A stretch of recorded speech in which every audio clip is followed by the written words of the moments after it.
E aí, pessoal, tudo bem? Para a gente começar, eu gostaria de perguntar, fazer uma perguntinha simples para vocês, tá? E queria que vocês já respondessem para mim aí nos comentários agora, tá joia?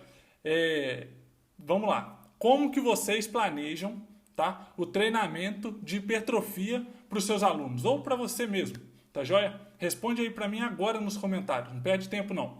É, eu quero saber se você, na hora de planejar um treino para hipertrofia, se você é daqueles caras que gostam de pensar que o treino deve ter a sobrecarga máxima o tempo todo, você tem que treinar até a falha, sempre dar seu máximo todos os dias, tá? Ou você é daquele cara que gosta de planejar, separa cada mesociclo para fazer um tipo de treinamento específico e tem o controle maior de intensidade e de volume nos seus treinos de hipertrofia também. Queria que vocês respondessem isso para mim. Vai lá, rapidão.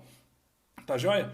E responder isso é importante porque quando a gente pensa nos mecanismos que envolvem, né, a hipertrofia do músculo esquelético, a gente tem que lembrar sempre que a hipertrofia vai acontecer a partir de estímulos estressores, tá? Que a gente vai aplicar no nosso sistema muscular, tá? E no caso da hipertrofia, qual que seria desse estímulo estressor? Né? Seria basicamente o treino resistido. Vai gerar esse estresse fisiológico, tá? Que vai fazer com que o nosso músculo, o nosso sistema muscular, né, se adapte a esse estímulo, tá joia?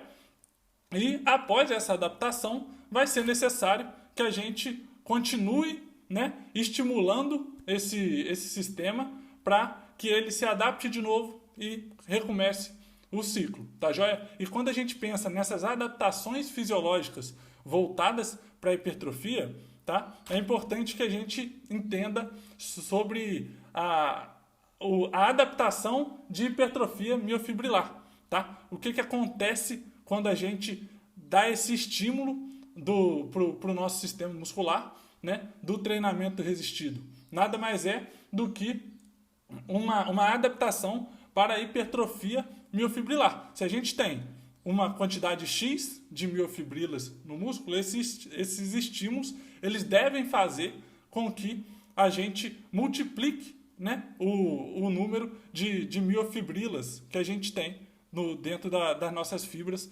de tecido muscular, tá joia? Esse aumento da quantidade de miofibrila, ele vai acontecer por um simples processo, né, por uma simples relação entre o nível de síntese proteica, tá, e o nível de degradação proteica. Se a gente consegue sintetizar mais proteínas, ou seja, criar novas proteínas dentro das nossas fibras musculares, né, e tem um percentual menor de degradação de proteínas, então a gente vai estar conseguindo, né, gerar essas adaptações de hipertrofia, tá? E se a gente, pelo contrário, né, tiver uma quantidade de degradação de proteína muito acima da nossa capacidade de síntese proteica, nosso músculo também vai se adaptar, só que com o resultado de atrofia muscular, certo? Que acredito que não seja o desejado para a maioria dos casos, tá joia? Para a grande maioria dos casos. E quando a gente pega essa relação dos mecanismos da hipertrofia, é importante a gente olhar também para dentro do contexto intracelular, intrafibra muscular, tá joia? Que existem várias vias que vão fazer com que a gente consiga estimular essa síntese proteica. E uma via importante para essa síntese proteica é a via AKT-mTOR, que tem como precursor, né, a molécula PI3K. Né? Quando a gente realiza estímulos, né? Quando a gente estimula o nosso sistema muscular, a nossa fibra muscular, através do treinamento resistido, né? O estresse gerado na camada fosfolipídica da membrana das fibras musculares estimulam, né, a atividade dessa molécula PI3K, que vai desencadear uma cascata de reações, né, que vão culminar na síntese proteica. Então, este balanço é importante a gente ter em mente, tá joia? E aí, quando a gente pega alguns estudos que têm sido publicados nesse sentido, que veem, né, tem como objetivo ver a relação entre essa adaptação ao treinamento resistido, né, e o período de tempo ao qual esse indivíduo é exposto a esse treinamento, a gente tem visto que num estudo de revisão, de uma revisão sistemática que foi feita, ele analisou diversos estudos com diferentes protocolos de treinamento resistido e foi encontrado um padrão de que nos primeiros 90 dias, tá, de treinamento é onde está a grande carga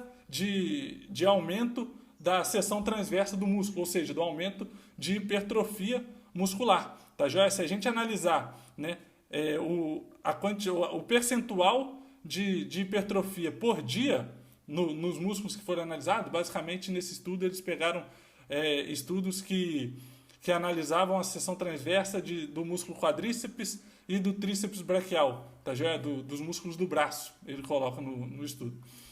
A gente tem que nos primeiros 90 dias, a maior parte dos ganhos de hipertrofia aconteceram dentro desses 90 dias, tá? Tendo aí um aumento hipertrófico do aumento da seção transversa desses músculos em cerca de 0,11% a cada dia, tá? Dentro desses 90 primeiros dias. E quando a gente passa desses 90 dias, né, a resposta hipertrófica, né, como adaptação para esse músculo, já diminui para cerca de 0,05% ao dia, ou seja, uma redução considerável nessa adaptação, tá? Então, alguns estudos têm visto isso, e aqui eu trouxe outro exemplo, de um estudo que observou o tríceps braquial, a seção transversa, né, do tríceps braquial, e do músculo peitoral maior, tá? Foram basicamente dois grupos que ele observou, né? Um grupo realizou o treinamento resistido de forma contínua, tá? E o outro grupo recebeu um treinamento resistido, mas de forma periodizada. Eles realizavam 6 semanas, né, de sessões de treino, tá? De treino resistido. Depois dessas 3 semanas, eles ficavam 3 semanas sem treinar, tá? Absolutamente nada. E logo em seguida, mais 6 semanas, depois 3 semanas sem treino e 6 semanas de novo, treinando, tá joia? E o que eles repararam? No grupo que treinou de forma contínua, a partir da 9ª semana de treinamento, né, após a 9ª semana de treinamento, tá, os resultados para a hipertrofia nesse grupo passaram a ser consideravelmente, né, significativamente menor do que nas primeiras 6 semanas, tá? Diferente do que aconteceu no grupo de treino resistido periodizado, tá? Nas primeiras 6 semanas, eles tiveram um ganho de hipertrofia, aumentou a seção transversa do músculo, tá? Aqui são os dois músculos, tá? Tríceps braquial e peitoral maior.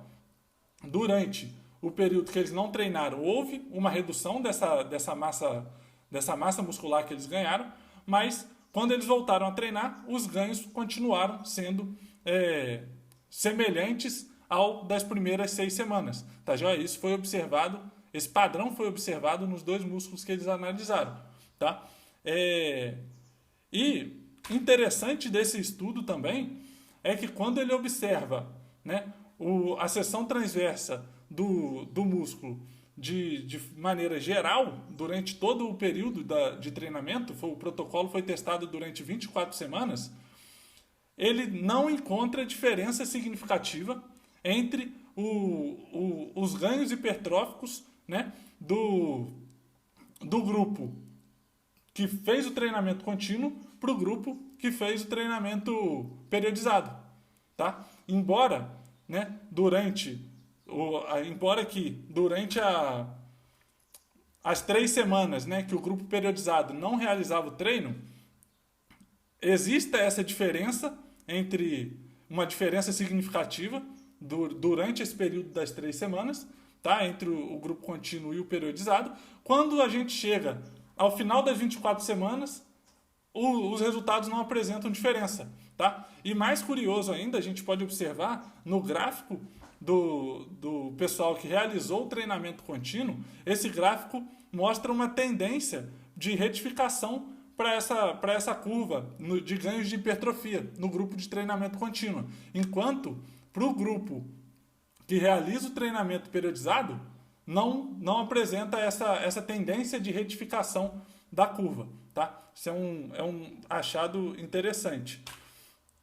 Mas então, beleza. Por que então que acontecem esse... Por que então que, apesar deles ficarem esse período sem treinar, por que ao final das contas não foi apresentado nenhuma diferença significativa? Né? A gente tem que quando a gente fala de treino de força, treinamento resistido, né?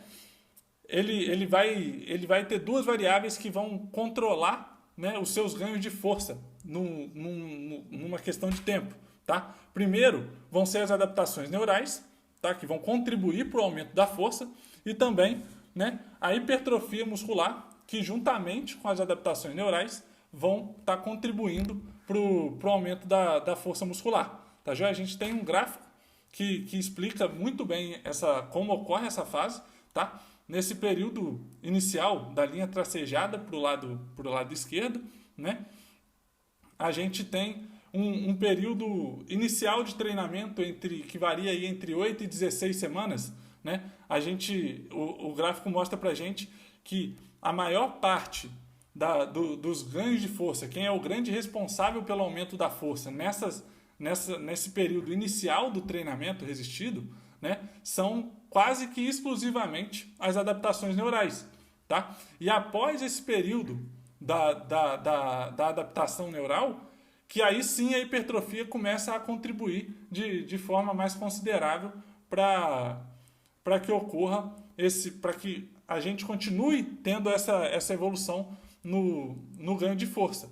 Tá joia? Então, o que esses dados indicam para a gente? Mesmo após esse destreinamento, tá? Parece que a memória muscular, né, os ganhos, as adaptações neurais conseguidas por esses indivíduos, elas se mantêm. Tá? Embora haja, né, uma atrofia da musculatura durante o período que o músculo entra em desuso, tá? Essas adaptações neurais elas são mantidas. E isso favorece, né, para que quando inicia um período de retreinamento, né, esse ganho de força e de hipertrofia seja alcançado de forma mais rápida. E como que acontece essa adaptação, esse mantimento, né, da adaptação geral, da adaptação neural durante essa fase de destreinamento. Tá? Alguns estudos vêm mostrando que durante o treinamento de força e o ganho hipertrófico, né, todo aquele processo molecular que eu mostrei anteriormente, ele gera a criação de novos mionúcleos, tá, de fibras musculares. E alguns estudos vêm encontrando que durante a fase de destreinamento, esses mionúcleos são mantidos, tá, nas fibras musculares. Ele não é perdido. Embora haja uma considerável diminuição da seção transversa dos músculos, tá, a quantidade de mionúcleos no músculo ela é preservada durante esse período de destreinamento. E isso pode ter relação com a preservação dessa adaptação neural gerada a partir do treinamento resistido. Tá joia? E o que a gente tem visto de estudos sobre esse tema atualmente os autores têm pesquisado muito sobre essas mesmas respostas, como que ocorrem essas respostas frente ao destreinamento e retreinamento, né, de treinos resistidos, em indivíduos previamente treinados, indivíduos que já possuem um condicionamento de treino de força, né, por algum período prévio, tá? E aí, isso foi visto no estudo de Wang, 2017, né, que eles realizaram um teste na linha basal. Após isso, foi feito um pequeno período de treinamento de força, lembrando que eram indivíduos treinados, tá? De 4 semanas, foi aplicado um protocolo de treinamento de força.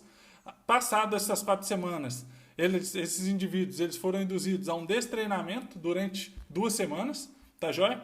E depois, novamente, a um retreinamento. Não foi encontrado nenhuma diferença significativa, né, entre esses períodos sobre a seção transversa do músculo, mas no que diz respeito ao ganho de força muscular,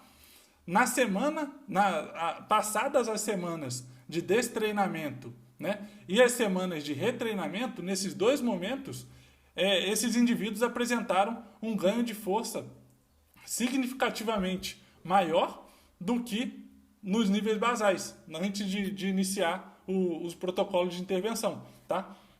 E outro ponto interessante desse estudo que ele traz para discussão também é sobre a variável, né, a variável nutricional desses indivíduos, né, para preservação do ganho de força e da massa muscular. Nesse caso, eles dividiram os indivíduos em 2 grupos. Um grupo realizava suplementação de proteína do soro do leite, né, de um whey protein, durante o protocolo, e o outro recebia fazia a alimentação, né, de carboidrato durante o treino, maltodextrose, tá?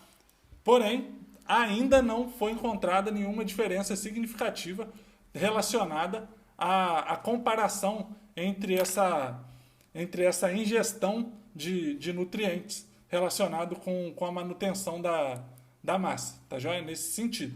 Então, pensando nisso que eu disse, qual que seria o take home message? Qual que é a mensagem dessa apresentação curta que a gente teve aqui, né?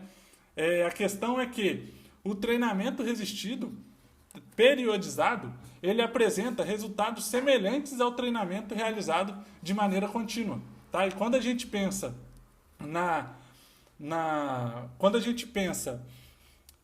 prescrição de exercício, no planejamento de um treinamento para os nossos alunos, é importante a gente ter em mente que não necessariamente ele precise estar, né, sempre treinando no alto nível, sempre treinando até a falha e de forma contínua o tempo todo, tá? Vale a gente pensar dentro dessa questão do planejamento, né, alguns momentos que a gente possa dar um foco maior para trabalhar movimento de mobilidade, para trabalhar capacidade cardiopulmonar, tá? E não necessariamente 100% do treinamento em hipertrofia, já que isso não tem mostrado uma diferença significativa, tá joia? Então, fica a mensagem, algumas das referências, eu vou colocar o link para esses trabalhos, né, que eu citei durante o vídeo na descrição do vídeo, pode olhar aqui embaixo que vai estar tudo lá para vocês, e é isso, obrigado.